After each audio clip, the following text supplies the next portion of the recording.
Bu şarkım sana dinle. Söyle, seni nasıl sevdiğimi söyle.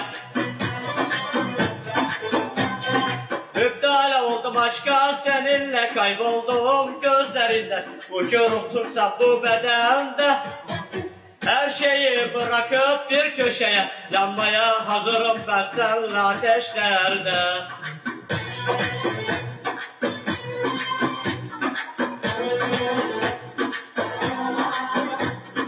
Yanmışım dönmüşüm ellerinde, bitmişim tükenmişim gözlerinde.